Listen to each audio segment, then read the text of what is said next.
Hello everyone, grab your favorite cup of tea, gather around the fire, and relax while I spin a few yarns about some crazy failed assassinations. Starting us off, you know him well. He wears a big hat and has a long beard. No, we're not talking about Santa Claus. We're talking about the guy that almost sent the world into a nuclear holocaust. That's right, Fidel Castro. I guess if you were a supreme world leader and had the ability to blow the whole eastern seaboard off the map, I guess it wouldn't be too off the table to, The first attempt was known as the Bay of Pigs. The real OGs from the Call of Duty Black Ops would know this one. Basically, multiple CIA operatives invaded Cuba at Castro's residence. It was going to be an in-and-out job with a rooftop rifle assassination.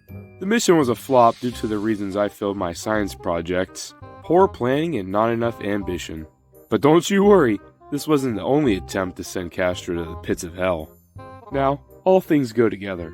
Peanut butter and jelly, socks to feet, and then you have Fidel Castro and cigars. And boy does he love his cigars. No, like seriously, we think he has a very unhealthy habit. His love of cigars was so well known it was all over the world. Knowing this knowledge, the CIA jumped on a brilliant idea. After some careful planning, they developed the explosive cigar. They would plant it in a box of cigars that he had in use, and then when he used it, it would explode right in his face. Now we're talking about the CIA, which stands for Cats Ignite Asses.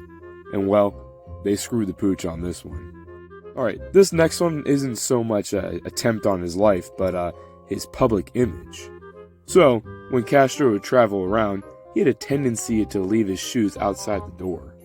The CIA, being the middle child of all the top secret agencies, they composed an amazing plan to sneak in his hotel and put, and I quote, thallium salt in his shoes. Apparently, when this salt's absorbed through the skin, it tends to have people's hair fall out. I honestly believe that the CIA was just jealous of his magnificent beard. Oh wait, they were. Now, if Castro wasn't such a bad guy, I would honestly have him take a trip to the United States and play the lottery. Because reportedly, there were 638 attempts on his life. Castro took the red pill. Oh, look, a cute little buddy. Whoa, Tim, hold on! 39 buried. 0 found. Hey, speaking of bunnies and world leaders, back in 1807, Napoleon was quite the celebrity. Just as we have Swifties, we also have Napolies. At his peak of power, ending the war with the French Empire and the Imperial Russia, to celebrate this big accomplishment, he decided to hold a rabbit hunting contest. It's a timeless classic, all the kiddies love it. So, Napoleon had his chief commander lead the event and had over 3,000 rabbits collected. After they collected them all, they took them to the corner of a field and released them, then had a bunny massacre. The people at the event had a little hoot and holler for a couple seconds until a wave of bunnies overwhelmed them.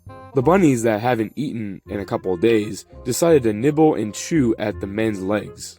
The great Napoleon pushed through the horde and got into his stagecoach, and luckily, no one died. Except for the one that did. Well, I hope you learned something from today's talk.